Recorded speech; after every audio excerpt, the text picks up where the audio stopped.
cartoons. बिगाड़ू कुल्हाड़ी के धार के देखता। पेड़ के तना पर कुल्हाड़ी चल रहल बा। पेड़ के चर की आवाज के साथ जमीन पर गिर जायला पेड़। अगला पल देखत हई कि कई लोग कई पेड़ काट के कंधा पे लाद पर कुछ घसीटत ओ जगह पर पहुंच जायला जहाँ होलिका लगावल गईल बा। सब लोग पेड़ ले जाके होलिका वाला जगह पे होलिका जलावे खातिर पेड़ के खड़ा कर देत हई। ई बेरी की होलिका रात भर जले के चाही। अरे तब ता और लकड़ी के इंतजाम करे के पड़ी गुरु। लंबू के घर के सामने के जौन पेड़ बा वो मोटा तगड़ा बा, ओकरा उड़ावल जाई। आइडिया ता अच्छा बा, लेकिन ई होई कैसे? अरे लंबू अपना दरवाजा के सामने के पेड़ काहे काटे देई? हमनी उसे काटे का परमिशन थोड़े लेता नी। लेकिन गुरु टाइम कहाँ बा? आज होलिका जली और कल होली बा। जौन भी करे के बा हमनी के आजे करे के हुई। अरे हम सारा प्लान कर ले बानी। लंबू रोज टिंगू के बॉडीगार्ड करे सुबह सुबह चल जाला और आवेला रात के 12 बजे के बाद, और कबो कबो तो अवे न करेला। फिर ता ओकर लॉन में रखल फर्नीचर भी उठा के ले आवल जा सकेला। आखिर गीला लकड़ी के जलावे के खातिर कुछ सूखा भी तो होके के चाही ना। सब कुछ धमाल होई। अब की बार होली में बवाल होई। लंबू के पीठ पर टिंकू बैठल बा। लंबू हाथ के बल कसरत करके कभी नीचे कभी ऊपर अपन शरीर के ले जा रहल बा। यार लंबू, जब से तू हमारे लाइफ में आयल बाड़ा जिंदगी में फन आ गइल बा बॉस। तोरा खातिर मुंह में कुछ आवत बा। अब हमरा ऊपर उल्टी मत कर दिया। लंबू झट से पलट जायला और टिंगू नीचे गिर गईल। उठा जल्दी जा वॉश बेसिन में। अरे उल्टी आई तब ना करब। लेकिन अबही तू ही तो कहत रहला कि मुंह में कुछ आ रहल बा। अरे बैल बुद्धि, एगो शेर आइल बा। अच्छा इरशाद त अर्ज कर ले बानी। कबो खुजली कबो खाज होखेला। लंबू, हमरा तोरा ऊपर नाज होखेला। वाह वाह वाह वाह। लेकिन खुजली खास से हट के कुछ ना आइल का। और सुना दोस्ती के नाम। हम छिलका तब मटर बाड़ा तू, हम बनी पाव तब बटर बाड़ा तू। ए दोस्त, तो से मिलकर महकल हमार दुनिया। खुशबू बानी हम वहीजा, गटर बाड़ा तू। हमहू बोली। इरशाद। छोट सा लाइफ बा पर शरीर भारी बा। दोस्त, आज होलिका जलावे के तैयारी बा। अरे हाँ, कल तो होलिका बा। तबे लंबू के मोबाइल पे फोन आवेता और गुस्सा में कहे लागल, हम बिगाड़ू के मार मार के ओकर थोपड़ा के नक्शा बिगाड़ दे। शांत हो जा लंबू। अब का भइल ई बतावा। का बताई दोस्त, काली से गोर हो गई। हमार घर चोरी हो गई। चोरी? हाँ चोरी। हमार घर के लॉन में रखल सारा फर्नीचर बेगाड़ू उठा के होलिका में डाल देलस। चला वापस ओकरा के निकाल के ले आवल जाओ। ना, होलिका में डालल चीज वापस निकाले के परंपरा के विरुद्ध होखेला और पाप मानल जाला। ई त बहुत गलत काम कैले बा ई बिगाड़ू। इहे ना सुन ले बानी, ऊ हमार घर के सामने के पेड़ भी चुरा के ले जाके फिराक में बैठल बा। इतना बड़ पेड़ केहू भला कैसे चुरा सकेला? यहाँ पे लोग बड़ बड़ पहाड़ चोरी करके ले जावेले। ई त एगो मामूली सा मासूम सा एगो गूंगा पेड़ बा जौन के अपन कट जला पे विरोध भी न कर पाई। हमनी चल के पेड़ के बचावल जाई, लेकिन बिगाड़ू सिर्फ तोहरे ना, धरती के कोनो भी पेड़ ना काट सकी। इस चीज के लेशन देवे के पड़ी। घूसा मार के नाक तोड़ दे वो कर हम।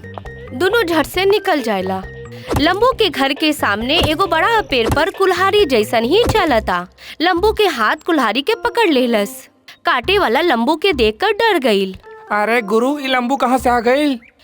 तबे लंबू एक हाथ में कुल्हाड़ी पकड़ के और दूसर हाथ से ओकरा के जोरदार घुसा मरलस। आदमी ओहे समय दूर खिसक के गिर जायला।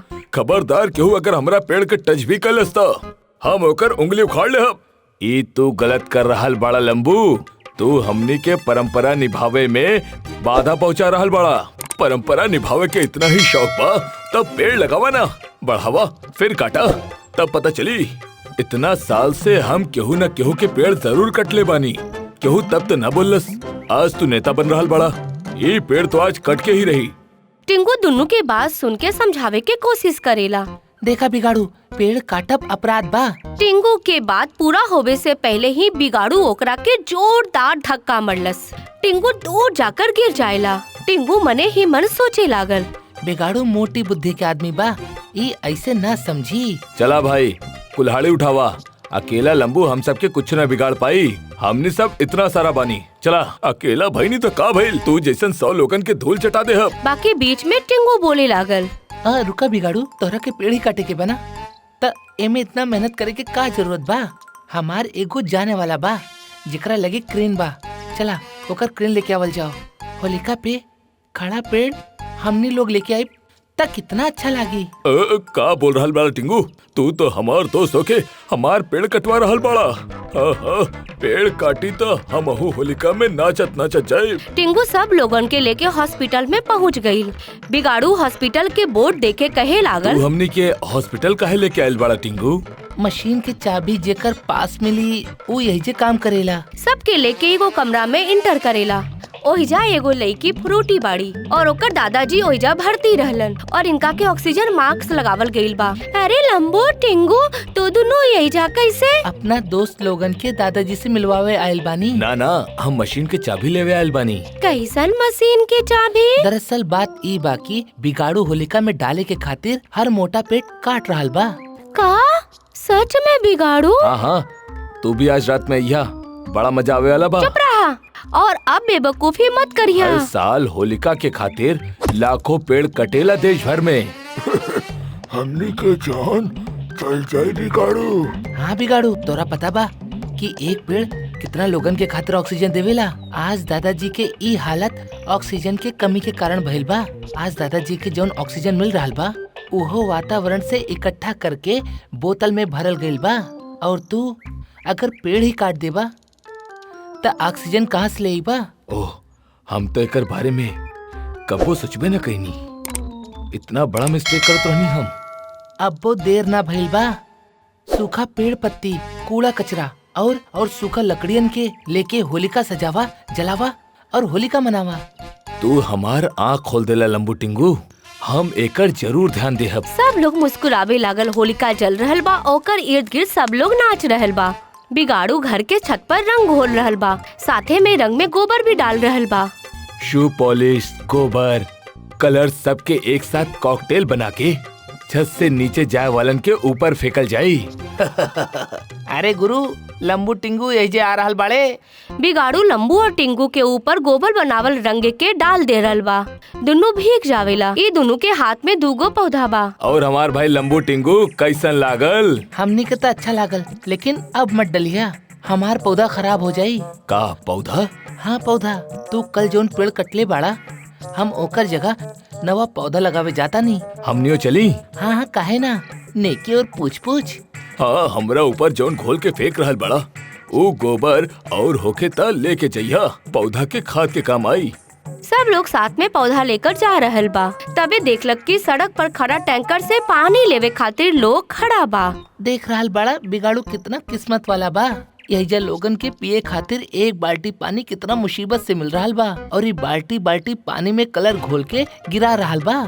अरे सॉरी टिंगू, आगे से हमने के टोली होगी और फिर गुलाल के और सूखा कलर के होली होगी। गाल पे गुलाल मल के भाईचारा बढ़ावल जाई। अब से हर एक होली में एक एक पेड़ लगावल जाई। पानी और ऑक्सीजन के बिना केहू भी मर जाई। पेड़ लगावा, पेड़ लगावा, सबके जीवन तर जाई। खुशियों से भर जाई आपकी झोली, मीठी हो जाओ आपकी बोली। सभी देशवासियन के लंबू और टिंगू टीम की तरफ से हैप्पी होली।